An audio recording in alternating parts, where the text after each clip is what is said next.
Welcome back to Banana Today. Still with me, Tamina Kauji, in our studios, and now we are going to be focusing on World Milk Day, which is actually held every year on the 1st of June. And this year, of course, it's already passed us by, but just to highlight the issue of whether or not Malaysians consume enough milk or not, and all the other details, we have with us in the studio two very special in-house studio guests. And first of all, I would like to introduce you to Professor Kopo Bikun from University Kebangsaan Malaysia, or UKM, from the Faculty of Health Sciences, to tell us a little bit more about this issue. Welcome to studio, Prof. Po. Hello, Tamina. It's good to meet you. Good to meet you too. Hi. So how are you this morning? Very well, thank you. Okay, great. Yeah. Now, Prof, can you please brief us and just get us started off with all the details about World Milk Day, and what would be the biggest message that you would like Malaysians to carry away from it? I think World Milk Day is a very important day. To me, milk is one of the most important food item in our diet. That's because it is a very good source of calcium, and most other foods, some may have calcium, but the availability of calcium will be much lower. So because of that, we need the calcium from milk to help us keep our bones and strong, and for children to grow strong bones, and for adults to prevent from bone loss. Right, okay. Yeah, so that is the most important point about milk as part of our diet. Right. Yeah. Now, of course, with World Milk Day just being celebrated on the 1st of June, now what about generally the perception that people think, okay, milk is a food, a very important food, but for children?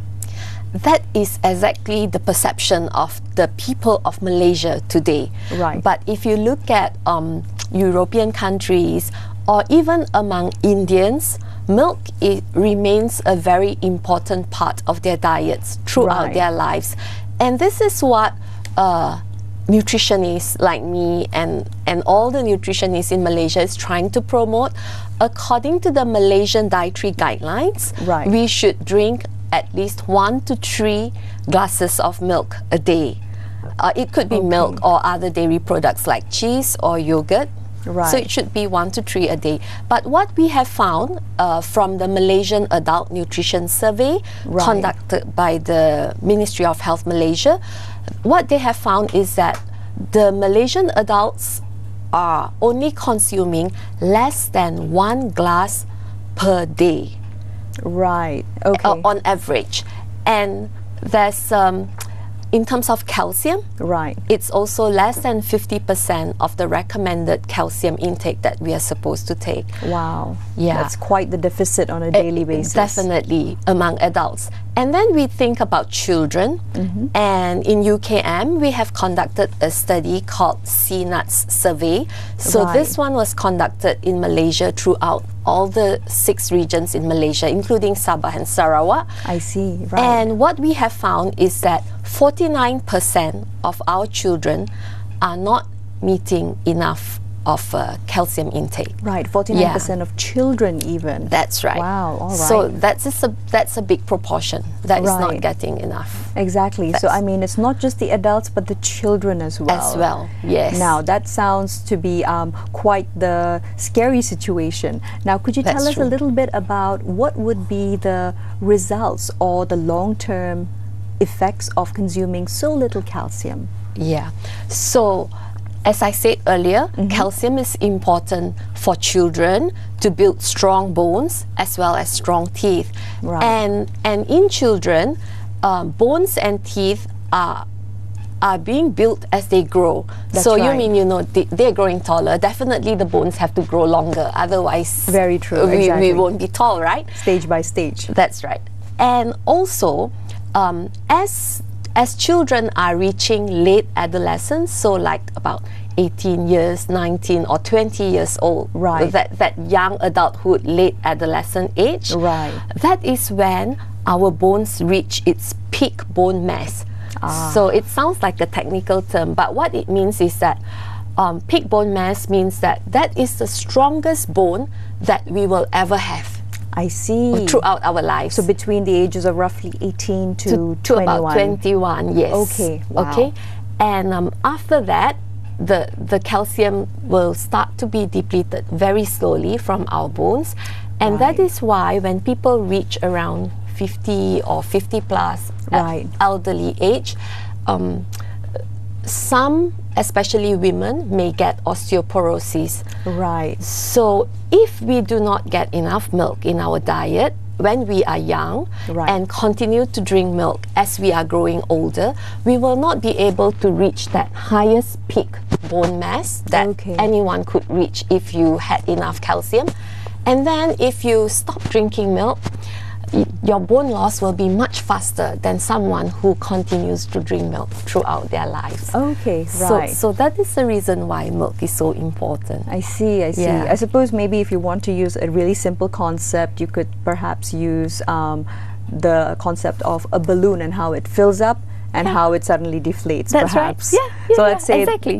when it's at its highest or it's at its roundest, that's when you're 18 to roughly 21. Yeah, that's right. Right. Yeah. Okay, so this overall does not sound like it bodes very well for Malaysians. I think in general, we have a fairly varied diet.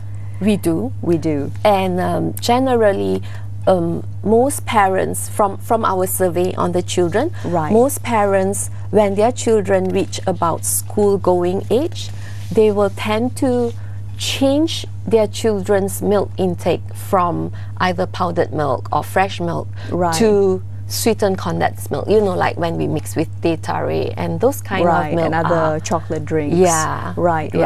Okay. Now, of course, that means that there is still certain dairy consumption. Now, this dairy consumption, as you mentioned, is usually at the first meal of the day. So why is it that important to get your daily dose of calcium and milk at the beginning of the day during breakfast? Right. So again, breakfast is a very important meal in our daily diet. We have found that children or even adults who skip breakfast, and especially in children, if we give them a test, among the children who skip breakfast, they'll perform poorer than among the children who doesn't skip breakfast. And that's because you know, we had our last meal maybe last night or yesterday evening dinner, and then it's like 8 to maybe 12 hours until your breakfast, and then you skip breakfast and you go for a test, so your results will surely be poor. So breakfast is important to replete the nutrients that our body gets. And why I think milk should be part of our breakfast is because milk is not just supplying us with calcium. Actually, it has a lot of other nutrients as well. It provides us with protein and lots of vitamins and so on. So that will settle our calcium, one serving in the morning.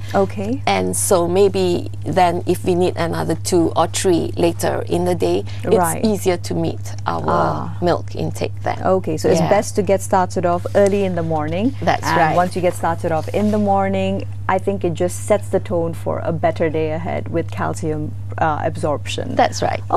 Right. Now, let's say if children, aside from the fact that if their bones may not grow to peak bone mass and etc., what other consequences can be seen health-wise?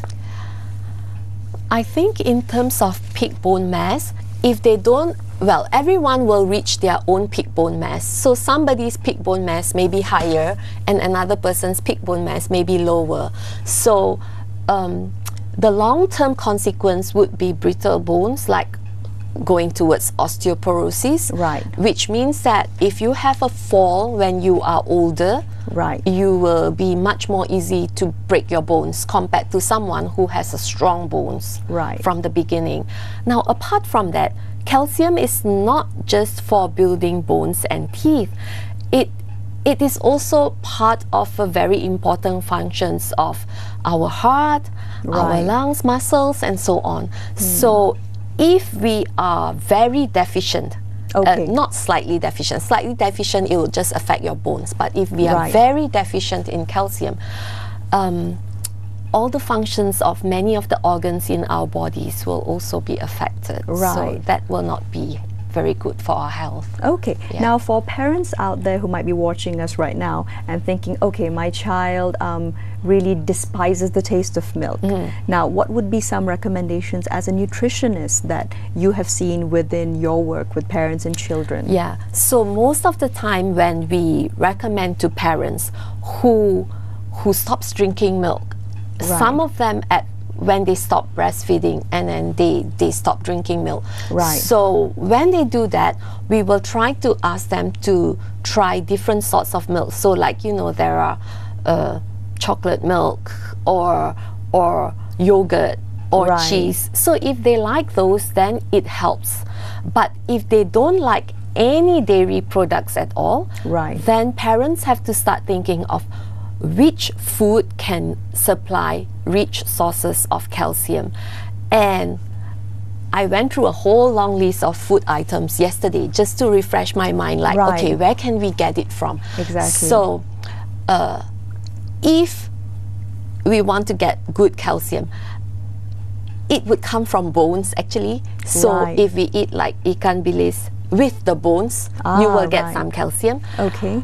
Or, you know, canned sardines, the bones are actually... Yes, actually soft enough to digest. But not many people likes to eat those. True as well. It's an acquired taste sometimes. And for vegetables, some of the green leafy vegetables have quite a high amount of calcium, but the absorption may not be as good. So that is the reason why when I meet with parents with young children who really do not like milk, I will ask them to try really many different versions of dairy before they say that they reject all sorts of dairy. Yes, because that is of course a point to be made, as according to Professor Poe, that even though there are definite other choices for calcium absorption, but milk is the most bioavailable. That's right. Exactly. Now, just to explain that in a bit more detail before we go, what does bioavailability mean as far as calcium goes? That's right. So, for example, in milk or in vegetables, there may be calcium to a certain amount, and in some foods, the amount of calcium could be very high, and in some foods, the amount of calcium could be quite low. But if it is one that is easily absorbed and used by the body, and then it is high bioavailability. And if it's very difficult to be used by the body, to be absorbed and used by the body, then it's low bioavailability. So what we want to go for in terms of calcium would be the food items that provide us with good amounts of calcium that is highly bioavailable. Which would of course be milk. Yes. There you go. So thank you so much for your time today, Thank Professor you very much, Tamina. It's a pleasure to be here with you. Ours too. So there you go. That was Professor Poe's nutritionist perspective about World Milk Day and why Malaysians need to consume more. But we'll take a quick commercial break, and when we're back, another very special studio guest telling us more about this.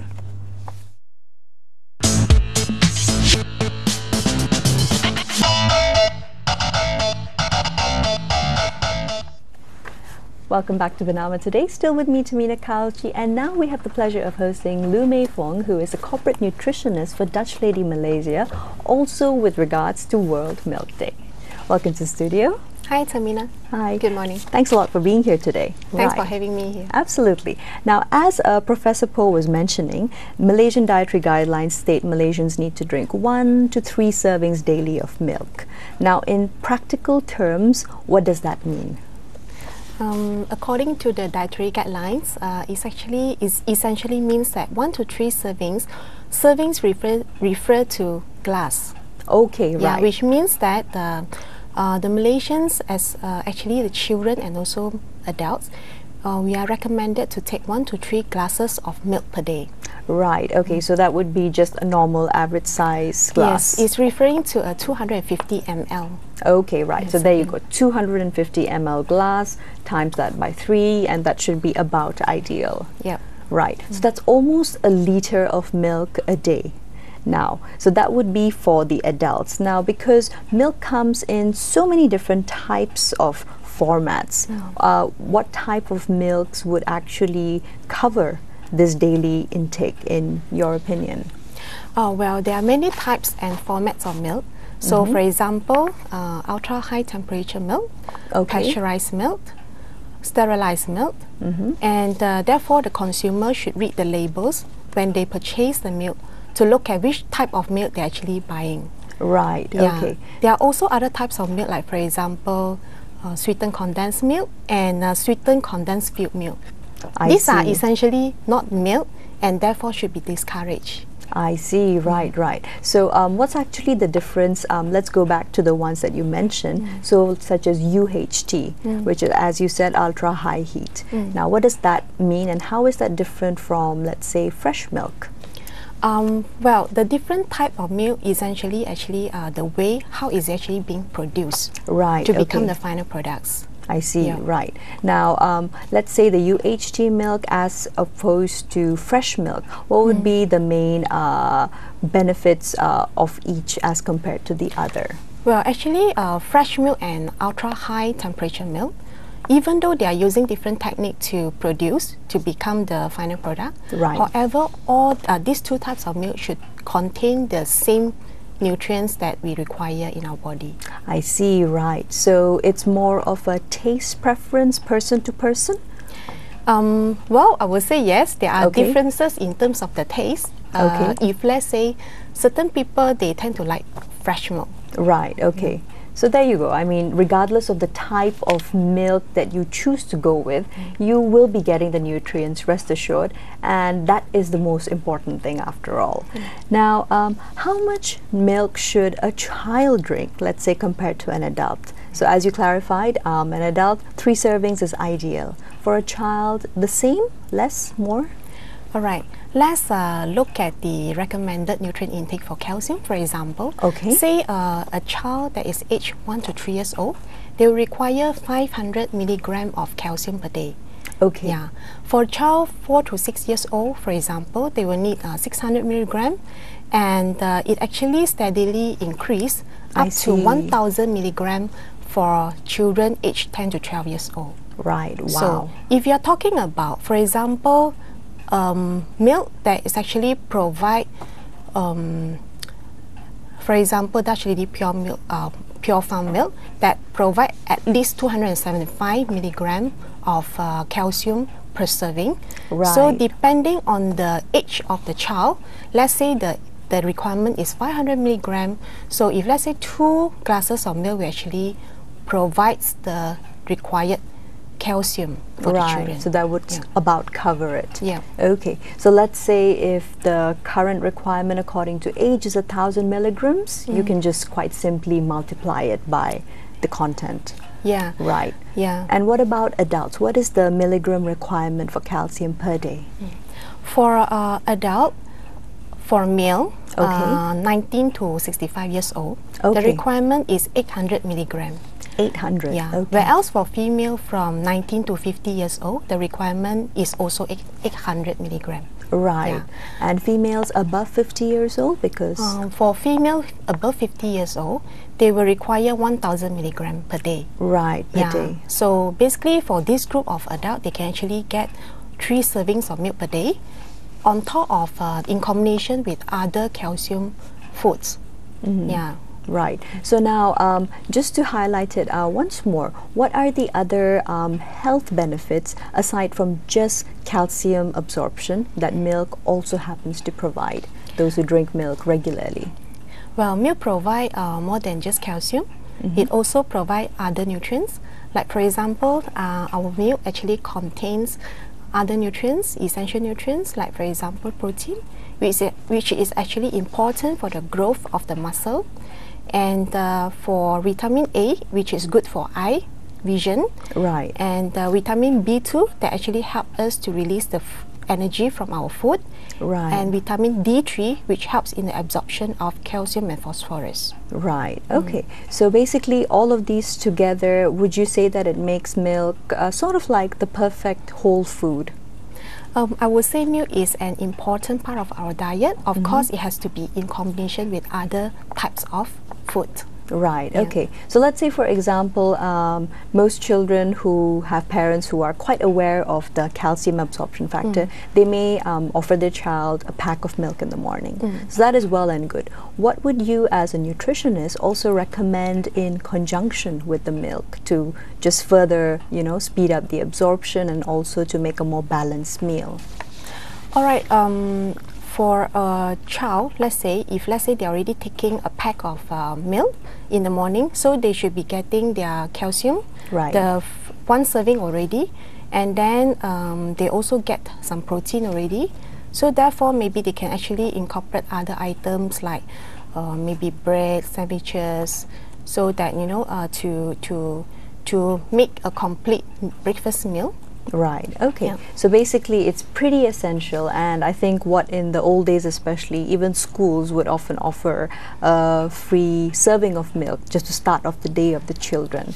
So all of that, I mean, even if it doesn't happen within the school system, there's no reason for parents to not actually provide their children with a pack of milk to start off the day. Now, a lot of Malaysians actually consume malted beverages. It's very popular here. And I think all of us also, you know, we indulge once in a while. Now, most people also think that drinking a malted beverage is the same thing as drinking milk.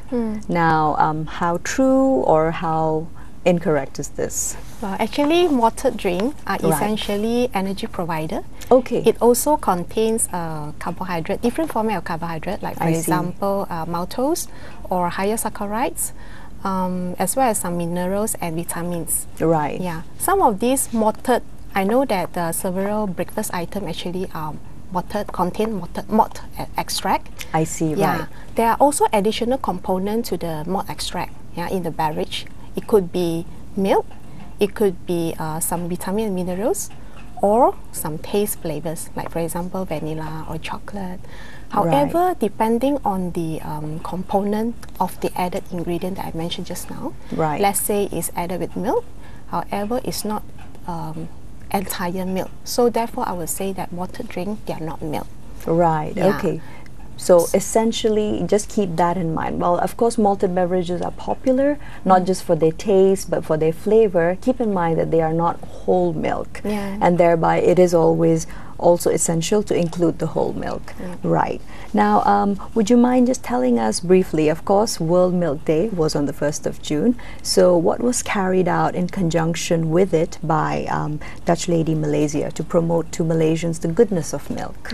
On 1st of June every year, all countries are celebrating World Milk Day. Right. So this year, Dutch Lady Malaysia, we are actually spreading the goodness of milk by giving away milk packs to our of the #1 ready to drink Dutch Lady Pure Farm milk, and we actually are giving away the milk through our Dutch Lady Facebook page. Oh, I see, right. Since 26th of May, our fans at the Dutch Lady Pure Farm Milk or Pure Dutch Lady Facebook page has been submitting their personalized message. Oh, I see, right. So we are delivering this personalized message to their loved one with the milk box. Okay, right. So it comes packaged in the box together with the message. Right. And how has the response been so far in your view? It has been good. Okay, right. So plenty of Malaysians out there who, as adults also, are starting to maybe drink milk again. Right. And on top of that, in addition, we also in collaboration with I Am For You, which is a youth volunteer-based NGO. We are also giving away milk packs to the passerby in KL city centre, and orphanage, as well as our Malaysian media. Right, okay. So it's great that it's taking a community-centered approach, not just towards, you know, milk consumption, but also awareness. Right. So, well, wishing you all the best with the rest of the year as well, with increasing milk consumption awareness. Thank you. Right. Okay. Now, what would you say as a parting message is one thing that you would like anybody out there who's watching to remember about milk and milk consumption?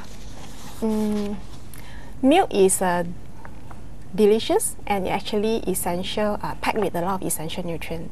So therefore, do incorporate the milk into your daily consumption so that you're actually getting the required nutrients Right. Okay. So there you go. So as we have mentioned, you will need anything between 1 to 3 servings on a daily basis for milk consumption. And that is what you ought to take away from today's special on World Milk Day. So thank you so much for joining us. Of course, I am here today currently with Blue Mei Fung, corporate nutritionist for Dutch Lady Malaysia, and myself, Tamina Kalji, now signing off for Banawa Today. Stay with us and we'll join you again shortly with more programming.